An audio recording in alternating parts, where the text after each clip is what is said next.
Relax muna. Maintindihan ka naman ni Vice. Gusto naman. Bigyan mo na ng instruction ng mga tao mo. Paano matututo yan kung lagi mo sasaluhin?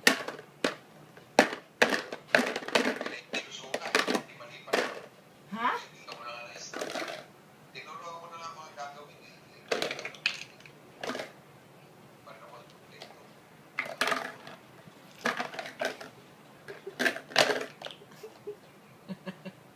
Ano nangyayari, be?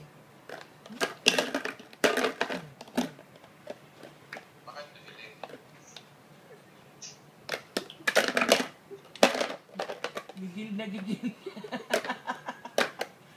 Ano? Gigil na gigil ka. Ganun, no?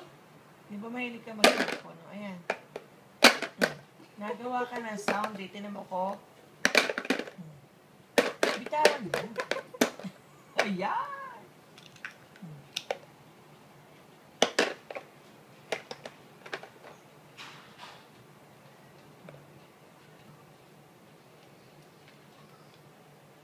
Ay, binaabot sa iyo. Give mo sa lolo yan, ha? Lalaro ang lolo niya.